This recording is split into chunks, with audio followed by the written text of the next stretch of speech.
menyadari kesalahan, dan mengakui dosa. Yunus 3 ayat 2. Bangunlah, pergilah ke Niniwe, kota yang besar itu, berserulah terhadap mereka, karena kejahatannya telah sampai kepadaku.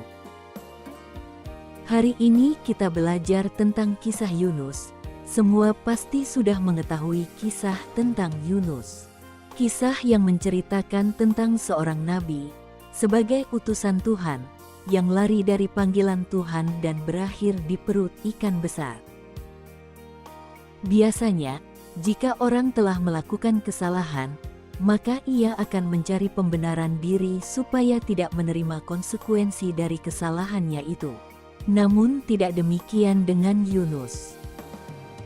Ia dengan tegas mengakui bahwa ia telah berdosa kepada Tuhan dan meminta agar awak kapal yang ia tumpangi itu membuangnya di tengah lautan yang sedang mengamuk, agar badai reda. Akhirnya datang ikan besar dan menelannya.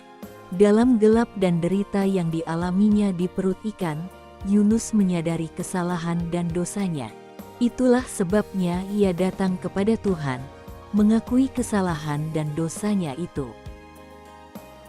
Jika kita membaca isi doa Yunus, maka kita akan menemukan bahwa tidak ada satupun pembenaran diri yang ia lakukan. Ia justru datang dengan penuh kerendahan hati dan berseru kepada Tuhan untuk memohon pemulihan hubungannya dengan Tuhan. Ia merasa terbuang dan terusir akibat dosanya itu. Bagi Yunus, kematian adalah hukumannya. Ia merasa sudah berada di lubang kubur karena kesalahan dan dosanya itu.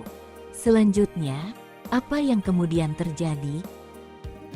Dalam renungan ini, kita dapat melihat bahwa Yunus sadar apa yang harus ia lakukan. Bukan hanya menyesali diri, tapi ia harus menjumpai Tuhan yang Maha Pengasih.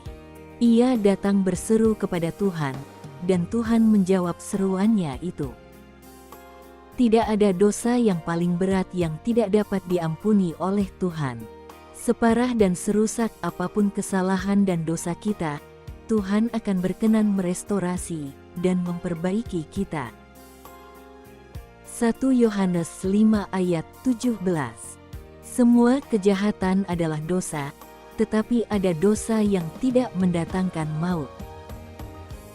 Persoalan yang penting dari semua dosa dan kesalahan yang telah kita buat adalah bukan hanya menyesali, namun harus bersedia dengan penuh kerendahan hati untuk mengakui, serta berseru memohon pengampunan dan pemulihan dari Tuhan.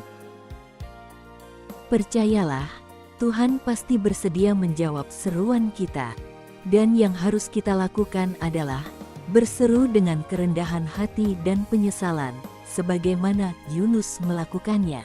Percaya dan imani, Tuhan pasti mendengar seruan kita.